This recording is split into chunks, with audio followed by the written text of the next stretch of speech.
Back to today's video. This is Anupama. आज मैं आप लोगों के लिए क्लास 12th की वीडियो लेके आई हूँ। क्लास 12th में हम लोग प्रेपरेशन ऑफ अल्कोहल्स कर रहे हैं, जो कि alcohol, phenols and ethers chapter का पार्ट है। हम लोगों ने इससे पहले वाली वीडियो में ऑक्सीमर्क्यूरेशन, डीमर्क्यूरेशन डिस्कस किया था, जिसमें कि हम एडिशन ऑफ वाटर करते हैं इनडायरेक्टली इनटू एल्कीन्स और अल्कोहल का फॉर्मेशन होता है। आज की वीडियो में हम लोग अल्कोहल का फॉर्मेशन करेंगे by reduction of carbonyl compounds. तो let us start the video without wasting any time and hit the like button if you like my effort. Also subscribe to the channel if you are new here. Let's start the video. तो heading डाल लेंगे। सबसे पहले आज हम लोगों को जो मेथड ऑफ प्रिपरेशन करना है, बेसिकली ये थर्ड मेथड ऑफ प्रिपरेशन है। पहला हमने हैलोएल्केन से किया था, दूसरा फ्रॉम एल्कीन्स, जिसमें हमने 3 मेथड्स पढ़े: acid catalyse hydration, hydroboration oxidation और ऑक्सीमर्क्यूरेशन, डीमर्क्यूरेशन। ये थर्ड मेथड है जिसमें कि हम from carbonyl compounds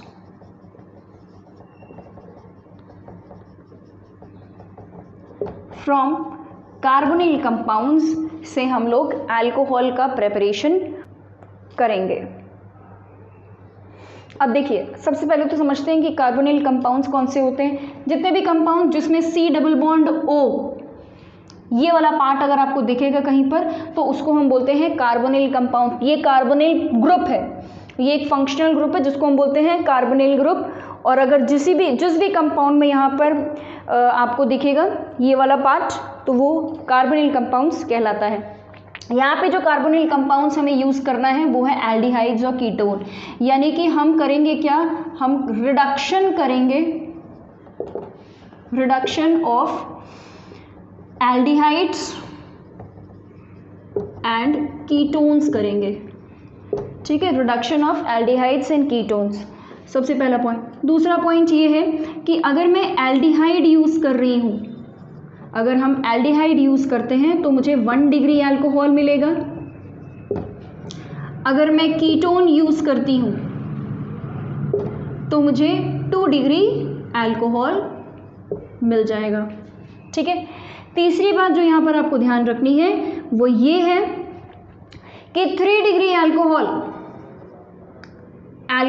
three degree alcohol हम इस मेथड से नहीं बना सकते, इस मेथड से नहीं बना सकते। ठीक है, बाकी और तो बहुत सारे मेथड है 3 डिग्री बनाने के लिए, जिसको हम आगे पढ़ेंगे। बट फिलहाल इस मेथड से, मतलब अगर हम एल्डिहाइड और कीटोन का रिडक्शन करके 3 डिग्री हम नहीं बना सकते। हम 1 डिग्री बनाएंगे अगर एल्डिहाइड है और 2 डिग्री बनेगा अगर कीटोन है। कई बातें समझ में आ गई। अब यहाँ पर एक और पॉइंट आप लिख लीजिए कि यहाँ पर रिडक्शन करना है हमें, तो भाई रिडक्शन करने के लिए हमें रिड्यूसिंग एजेंट्स यूज़ करने पड़ेंगे। तो हम रिड्यूसिंग एजेंट्स यूज़ करते हैं यहाँ पर। और रिड्यूसिंग एजेंट्स में कौन कौन से रिड्यूसिंग एजेंट्स हम यूज़ कर सकते हैं? देखो, सबसे पहला तो हमारा यही होता है कि हमने H2 यूज़ कर लिया, हाइड्रोजन, एडिशन ऑफ हाइड्रोजन करा दिया डायरेक्ट। ठीक है, तो हमने एडिशन ऑफ हाइड्रोजन करा दिया, हाइड्रोजन इन प्रेजेंस ऑफ, ये ऐसे लिख लीजिए, हाइड्रोजन विद प्लैटिनम, पैलेडियम या फिर निकल। तीनों में से किसी एक मेटल का हम यूज़ करते हैं, मतलब उसके प्रेजेंस में। ये तीनों कैटलिस्ट हैं, इनमें से कोई एक कैटलिस्ट हम यूज़ करेंगे और हाइड्रोजन का एडिशन कराएंगे। ठीक है, प्लैटिनम, पैलेडियम, निकल। ठीक है, ओके। नाउ नेक्स्ट ये है कि हमने कोई और अच्छा रिड्यूसिंग एजेंट यूज़ कर लिया, जैसे हमने NaBH4। ठीक है, इसके बारे में हम लोगों ने अभी प्रीवियस वीडियो में ही पढ़ा था। NaBH4 एक रिड्यूसिंग एजेंट है जो हाइड्राइड आयन देता है। इसको हम क्या बोलते हैं, इसका नाम क्या है? इसको हम बुलाते हैं सोडियम बोरोहाइड्राइड। ठीक है, अगला जो कि बहुत ही अच्छा, एक बहुत ही स्ट्रॉन्ग रिड्यूसिंग एजेंट है, वो है हमारा LiAlH4। इसको हम बुलाते हैं lithium aluminium hydride, lithium aluminium hydride. ठीक है, ये बातें आपको समझ में आ गई। अब देखिए, जनरली हम ये दोनों रिड्यूसिंग एजेंट्स यूज़ करेंगे to reduce aldehydes and ketones.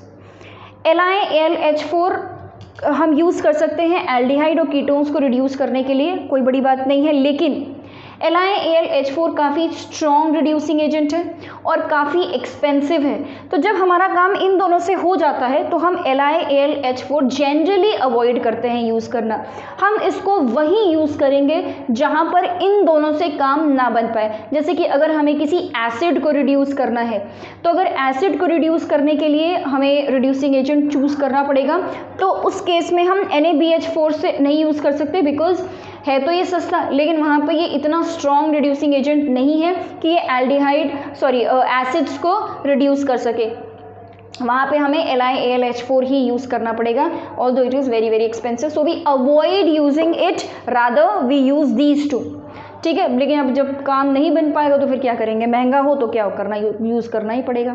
ठीक है, तो ये कुछ बातें हैं about preparation of alcohols from carbonyl compounds. तो चलिए अब कुछ एग्जाम्पल्स की बात करें अगर हम, तो मैंने एक एल्डिहाइड ले लिया है CH3C डबल बॉन्ड OH, ये एक एल्डिहाइड ले लिया है। अब इसका हम रिडक्शन करेंगे, तो रिडक्शन करने के लिए हम क्या यूज़ कर सकते हैं, H2 विथ प्लैटिनम, पैलेडियम, निकल, या हम यूज़ कर सकते हैं NaBH4 in presence of H plus ion, या हम यूज़ कर सकते हैं LiAlH4 in presence of H plus ion. LiAlH4 को हम हमेशा ड्राई ईथर के प्रेजेंस में यूज़ करेंगे। ये क्यों हम इस तरीके से यूज़ कर रहे हैं, इसके बारे में मैं आपको मैकेनिज्म में बताऊंगी। अब जब हमने एल्डिहाइड ले लिया है तो अब हमारा अल्कोहल बनेगा CH3C, यहाँ डबल बॉन्ड था ऑक्सीजन के साथ, अब हम सिंगल बॉन्ड OH लगा देंगे और यहाँ एक हाइड्रोजन, यहाँ एक हाइड्रोजन। ध्यान ये रखना है कि अगर यहाँ 2 कार्बन है एल्डिहाइड में, तो अल्कोहल में भी 2 ही कार्बन होंगे। आप 2 कार्बन का अल्कोहल बना लेंगे। और हमेशा एल्डिहाइड से किस डिग्री का अल्कोहल मिलेगा, 1 डिग्री का अल्कोहल मिलेगा, क्योंकि एल्डिहाइड में हमेशा टर्मिनल कार्बन पर डबल बॉन्ड ऑक्सीजन लगा होगा और यहीं पर OH लग जाएगा, तो अल्कोहल जो मिलेगा वो हमेशा 1 डिग्री मिलेगा।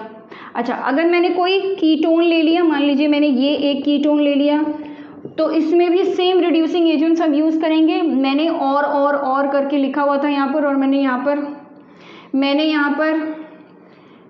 यहाँ पर दोबारा से रिड्यूसिंग एजेंट्स नहीं लिखे हैं, लेकिन आप ज़रूर लिखिएगा, बिकॉज जितनी बार आप लिखेंगे उतनी ज़्यादा आपकी प्रैक्टिस होगी और याद हो जाएंगी चीज़ें। तो यहाँ पर मैंने एक कीटोन ले लिया है और वही सेम रिड्यूसिंग एजेंट्स ले लिए हैं। यहाँ पर मेरा अल्कोहल बन जाएगा विच इज CH3COH, और यहाँ पर CH3, 3 कार्बन का कीटोन था, 3 कार्बन का अल्कोहल हमें मिल गया। किस डिग्री का अल्कोहल मिला है, ये 2 डिग्री का अल्कोहल, बिकॉज ऑब्वियसली कीटोन में कभी भी टर्मिनल कार्बन पे डबल बॉन्ड ऑक्सीजन नहीं मिलेगा आपको, हमेशा आपको कार्बन डबल बॉन्ड वाला, यानी कि ये जो कार्बोनिल वाला कार्बन है, मैंने अभी बताया आपको C डबल बॉन्ड O को हम क्या बोलते हैं, कार्बोनिल कार्बन। तो ये जो कार्बोनिल वाला जो कार्बन है ये हमेशा कहीं बीच पे होगा, और बीच में होने की वजह से हमेशा जो अल्कोहल मिलेगा वो कैसा मिलेगा, 2 डिग्री अल्कोहल मिलेगा। ठीक है, तो ये आप लोगों ने लिख लिया है। अब इसके बाद हम लोग मैकेनिज्म की बात करते हैं। पहले हम लोग H2 के मैकेनिज्म की बात करेंगे, जो कि फ्री रेडिकल मैकेनिज्म फॉलो करता है, और उसके बाद फिर हम इनकी बात करेंगे। इसमें से दोनों का मैकेनिज्म सेम है, इसलिए मैं आपको LiAlH4 यूज़ करके इसका मैकेनिज्म बताऊंगी, और सेम वैसा ही आपका NaBH4 का मैकेनिज्म होगा। इसको लिख लीजिए, फिर आगे बात करते हैं।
चलिए अब मैकेनिज्म की बात करें तो सबसे पहले हमें मैकेनिज्म करना है किसके साथ, सबसे पहले हम मैकेनिज्म करेंगे H2 वाला, H2 विथ प्लैटिनम, पैलेडियम, निकल। सबसे पहले इसका मैकेनिज्म करते हैं। तो भाई ये जो है ये फ्री रेडिकल मैकेनिज्म फॉलो करता है,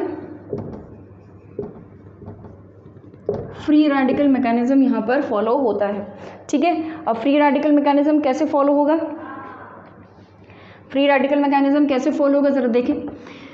हमने ले लिया है एल्डिहाइड, ठीक है, और मैंने इसका रिएक्शन करा दिया है H2 के साथ सॉरी H2 को हम ऐसे लिख सकते हैं, हाइड्रोजन हाइड्रोजन के बीच में सिंगल बॉन्ड। अब हमें क्या करना है, फ्री रेडिकल बनाना है। तो फ्री रेडिकल कैसे बनेगा, ये बॉन्ड टूट जाएगा, इसके इलेक्ट्रॉन, एक इलेक्ट्रॉन ले गया ऑक्सीजन, दूसरा इलेक्ट्रॉन ले गया कार्बन, ठीक। इसी तरीके से यहाँ पर भी आप फ्री रेडिकल बना लीजिए, होमोलिटिक फिजन होगा। यहाँ पर क्या हो रहा है, होमोलिटिक फिजन। होमोलिटिक फिजन का मतलब बराबरी से इलेक्ट्रॉन डिस्ट्रीब्यूट हो गए, बॉन्ड टूटा और एक एक इलेक्ट्रॉन दोनों को मिल गए, ठीक है। तो एक इलेक्ट्रॉन इसके पास, एक इलेक्ट्रॉन इसके पास, इस बॉन्ड का एक इसके पास एक इसके पास, यानी कि बना क्या यहाँ पर CH3C oxygen with a free radical, carbon with a free radical, ये बन गया। और साथ में हमारा क्या बना है यहाँ पर, hydrogen with free radical, hydrogen with free radical, ठीक है। बस कुछ नहीं, इस वाले हाइड्रोजन को इस कार्बन के साथ जोड़ दो, इस वाले हाइड्रोजन को इस ऑक्सीजन के साथ जोड़ दो, कहानी खत्म।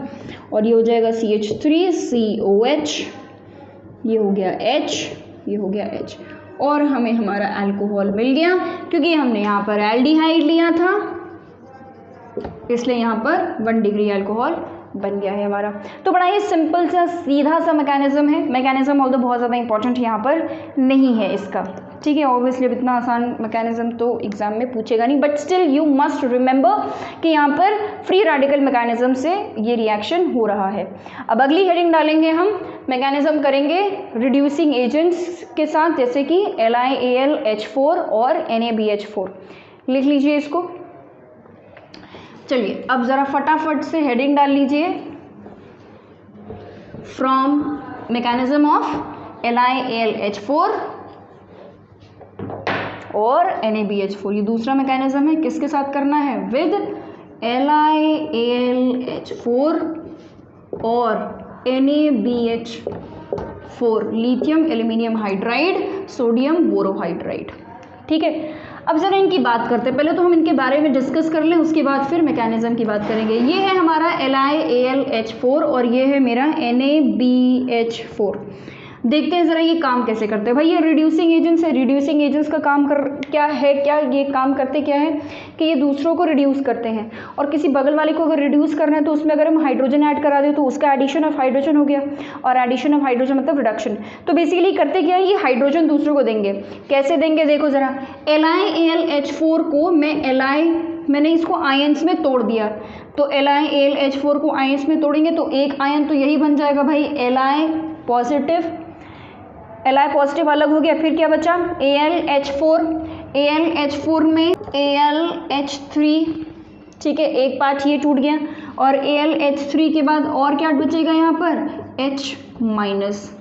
तो दिख रहा है आपको LiAlH4, एक पॉजिटिव और एक नेगेटिव दोनों मिलके क्या बना रहे हैं, इसको न्यूट्रल, ठीक। इसी तरीके से यहाँ पर हम अगला NaBH4 को भी लिख सकते हैं, कैसे, NaBH4 को भी हम तोड़ सकते हैं। सबसे पहला तो हो गया Na plus BH3 plus H minus ion, यानी कि ये दोनों ही क्या कर रहे हैं, both give hydride ion, hydride ion, hydrogen ion नहीं बोलेंगे इसको, हाइड्राइड आयन बोलेंगे। जैसे क्लोरीन पे नेगेटिव चार्ज क्लोराइड, फ्लोरीन पे नेगेटिव चार्ज फ्लोराइड, ऐसे ही हाइड्रोजन पे नेगेटिव चार्ज हाइड्राइड, ठीक है।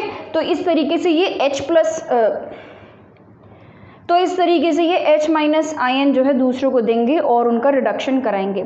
अब सवाल ये है कि यहाँ पर एक पॉइंट मैं यहाँ पे छोटा सा लिख रही हूँ कि ये जो LiAlH4 है ये क्या है, इज़ मोर एक्सपेंसिव, इसके बारे में हमने बात कर ली है, ठीक है। एक्सपेंसिव है ये काफ़ी, जिसके वजह से हम इसका यूज़ कम करेंगे। दूसरा पॉइंट जो आपको यहाँ रखना है वो ये है कि LiAlH4 is stronger reducing agent than NaBH4, ठीक है। NaBH4 से ज़्यादा स्ट्रॉन्ग है कौन? LiAlH4, ठीक है। अच्छा, अब ऐसा है क्यों, ज़रा वो भी देख लेते हैं। देखो भाई, जब ये LiAlH4 टूटा था किसमें? Li प्लस में, और साथ में LiAlH4 माइनस में टूटा होगा। फिर ये वाला जो पार्ट है ये टूटा होगा किसमें? AlH3 प्लस H माइनस में टूटा होगा, है कि नहीं? सिर्फ ये वाला पार्ट AlH3 और H माइनस। तो ये जो H माइनस है ये यहाँ पर किसके साथ बॉन्डेड है? एल्यूमिनियम के साथ। यानी कि यहाँ पर एल्यूमिनियम और हाइड्रोजन का बॉन्ड टूटा है, तब जाके H माइनस और AlH3 बना होगा। है यहाँ पे कितने? 4 हाइड्रोजन है ना, 1 2 3 4, ऐसे चारों हाइड्रोजन लगे होंगे, और ये वाला हाइड्रोजन क्या करेगा? इलेक्ट्रॉन लेकर भाग गया। ठीक इसी तरीके से हमारा NaBH4 में भी हो रहा होगा। NaBH4 भी Na पॉजिटिव, Na प्लस और BH4 माइनस में टूटा रहा होगा, Na प्लस में और BH4 माइनस में टूटा रहा होगा। फिर ये जो BH4 है ये टूटा रहा होगा किसमें? BH3 प्लस H माइनस में। तो यहाँ पर बोरॉन और हाइड्रोजन का बॉन्ड टूट रहा है। जैसे यहाँ पे एल्यूमिनियम और हाइड्रोजन का टूट रहा है, वैसे यहाँ पर बोरॉन और हाइड्रोजन का टूट रहा है। तो अगर हम एल्यूमिनियम और हाइड्रोजन बोरॉन के बीच में देखें तो एल्यूमिनियम का साइज़ काफ़ी बड़ा है और बोरॉन का साइज़ काफ़ी छोटा है। तो छोटा होने से मतलब क्या है कि बोरॉन का ये साइज़ छोटा सा और बगल में हाइड्रोजन, और एल्यूमिनियम का साइज़ इतना बड़ा सा और बगल में हाइड्रोजन। भाई दोनों में से बॉन्ड लेंथ किसकी ज़्यादा होगी? एल्यूमिनियम और हाइड्रोजन की। जिसकी बॉन्ड लेंथ ज़्यादा उसको तोड़ना आसान है, ठीक है। क्यों? क्योंकि यहाँ पर साइज़ बड़ा होने की वजह से एल्यूमिनियम का जो न्यूक्लियस है वो हाइड्रोजन के एटम को इतना मतलब स्ट्रांगली अट्रैक्ट नहीं कर रहा होगा जितना कि बोरॉन का छोटा सा न्यूक्लियस और उसके जस्ट बगल में थोड़ी दूर पे ही हाइड्रोजन है, साइज इतना सा है, और इनके बीच में जो अट्रैक्शन होगा वो काफ़ी ज़्यादा स्ट्रॉन्गर होगा इन कंपैरिजन टू एल्यूमिनियम का attraction, and that is why breaking this bond is easier than breaking this bond, ठीक है। तो यहाँ पे आप लिख सकते हैं कि breaking AlH bond is easier than BH bond because of greater size of aluminium. Aluminium के बड़े साइज की वजह से ये वाला बॉन्ड तोड़ना आसान है in comparison to this, and this is why, क्योंकि ये बॉन्ड तोड़ना आसान है तो हाइड्राइड आयन बड़ी ही आसानी से निकल के बाहर चला जाएगा, and that is why it is a better reducing agent. एक और बात जो आपको यहाँ ध्यान रखनी है वो ये है कि ये जो LiAlH4 है ये बहुत अच्छा रिड्यूसिंग एजेंट है और काफ़ी रिएक्टिव है, इज़ वेरी रिएक्टिव। अगर कहीं इसे ज़रा भी मॉइस्चर मिल गया तो ये तुरंत मॉइस्चर के साथ रिएक्शन कर देगा, वाटर को रिड्यूस करने लग जाएगा। ये क्या करने लग जाएगा? वाटर को रिड्यूस करने लग जाएगा। तो इसीलिए हम नहीं चाहते कि ये रिड्यूसिंग एजेंट किसी दूसरे को रिड्यूस करने के बजाय वाटर के साथ रिएक्शन कर जाए। तो इसीलिए हम जब भी LiAlH4 यूज़ करेंगे तो हम ये ध्यान रखेंगे कि वहाँ पर मॉइस्चर किसी भी तरीके का ना हो, ठीक है। तो मॉइस्चर बिल्कुल भी नहीं होना चाहिए while using LiAlH4 because it is very very reactive, it will react with water और कुछ अलग ही फॉर्म बनने लग जाएगा। तो हमने यहाँ पर क्या लिख दिया? LiAlH4 is very reactive, hence it is used under anhydrous condition. तो ये क्वेश्चन बोर्ड में आपके आ सकता है, कॉम्पिटिटिव एग्जाम में आपके आ सकता है कि भाई एनहाइड्रस कंडीशन में क्यों यूज़ करना है LiAlH4 को? Because it can react with water, it is very very reactive, ठीक है। वाटर के साथ रिएक्शन करने लग जाएगा।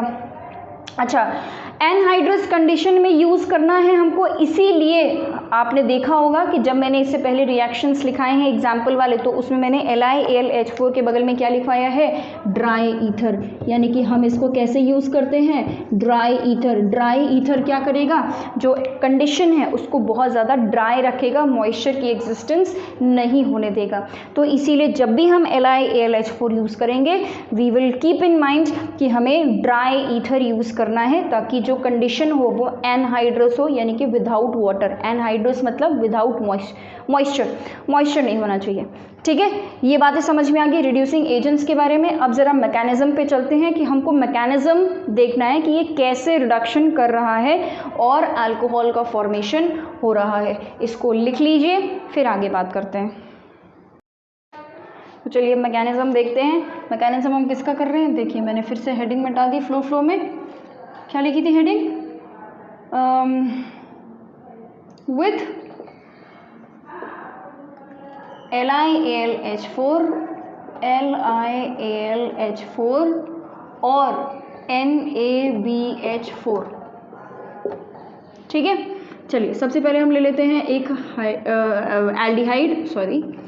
एल्डिहाइड हमने ले लिया है। ये रहा मेरा एल्डिहाइड। मैं एक बार एल्डिहाइड और एक बार कीटोन दोनों के साथ करके बताऊंगी। तो हमने एल्डिहाइड ले लिया। अब देखिए इसका रिएक्शन मुझे कराना है LiAlH4 के प्रेजेंस के साथ। तो अब होगा क्या कि भाई ये जो है LiAlH4 ये आयनाइज होगा और यहाँ से कौन निकलेगा, H। अब देखिए होगा क्या कि ये LiAlH4 आयनाइज होगा और यहाँ से अब कौन निकलने वाला है, H- आयन। ये जो H- आयन है ये जो कार्बन और ऑक्सीजन के बॉन्ड है इसको आयनाइज करेगा। कैसे, इस डबल बॉन्ड के इलेक्ट्रॉन्स चले जाएंगे कहाँ पर, ऑक्सीजन के पास। भाई LiAlH4 को H- आयन देना है, उसके पास तो H- आयन पड़ा हुआ है, तो इसको अटैच करना है उसको यहाँ पर। तो जैसे ही ये वाला आयन यहाँ आएगा, फॉर्म होगा, वैसे ही एल्डिहाइड में भी आयनाइजेशन होने लगेगा और आयंस का फॉर्मेशन होगा। कैसे होगा, ये जो बॉन्ड्स है इस बॉन्ड के इलेक्ट्रॉन्स टूट जाएंगे और ऑक्सीजन के पास चले जाएंगे। तो भाई जब ऑक्सीजन के पास चला गया तो ऑक्सीजन हो गया हमारा नेगेटिव चार्ज और कार्बन हो गया पॉजिटिव चार्ज। बस भाई जैसे ही यहाँ पॉजिटिव चार्ज आया, इलेक्ट्रॉन ऑक्सीजन ले गया और यहाँ पॉजिटिव आया, वैसे ही ये हाइड्राइड आयन लग के कार्बन पे जाकर लग जाएगा और बनेगा क्या, CH3C। ऑक्सीजन पे माइनस चार्ज आ ही गया था, ये H और ये H बन गया। उसके बाद हमने जब LiAlH4 यूज़ किया तो हमने इसके बाद क्या यूज़ किया था, H+ आयन। और H+ आयन कभी भी अकेला नहीं रहेगा, वो वाटर के साथ अटैच्ड रहेगा। पहले स्टेप में सिर्फ LiAlH4 का काम अब खत्म हो गया, साइड करेंगे अब इसको। अब अगले स्टेप में हम क्या यूज़ करेंगे, हम H+ यूज़ करेंगे। H+ एक बहुत ही अनस्टेबल आयन है, ये अकेला नहीं रह सकता, ये हमेशा वाटर के साथ कोऑर्डिनेट करके रहता है और क्या बना लेता है, H3O+। हाइड्रोनियम आयन जिसको हम बोलते हैं, आपने सुना होगा, ये H3O+ बना लेगा। अब ये जो H+ है ये कहाँ चला जाएगा, ऑक्सीजन के पास अटैच हो जाएगा और आपको क्या मिल गया, आपको आपका अल्कोहल मिल गया। और ये अल्कोहल कौन सी डिग्री का होगा, 1 डिग्री। एल्डिहाइड लिया तो 1 डिग्री। अब ज़रा खुद से वीडियो को पॉज करके एक बार कीटोन का मैकेनिज्म ठीक इसी तरीके से बनाइए। वीडियो को पॉज कर लीजिए और बनाइए। चलिए बना लिया होगा तो अब ज़रा चेक भी कर लेंगे आप लोग। LiAlH4 हमने ले लिया है यहाँ पर, ये डबल बॉन्ड के इलेक्ट्रॉन्स चले गए ऑक्सीजन के पास, ये हो रहा है अब पॉजिटिव और ये LiAlH4 अपना H- आयन यहाँ पर अटैच कर देगा क्योंकि कार्बन पे पॉजिटिव चार्ज आने लग गया। क्या बन गया, CH3C oxygen with minus charge, यहाँ पर H है और यहाँ पर क्या लग गया है, यहाँ पे CH3 है और यहाँ पर हाइड्रोजन लग गया है। ठीक है, अब हम लेंगे H+ ion in presence of water और ये H+ आयन ऑक्सीजन पर जाकर अटैच हो जाएगा और CH3COH, CH3 और यहाँ पर लग गया है H और हमें मिल गया है हमारा 2 डिग्री का अल्कोहल।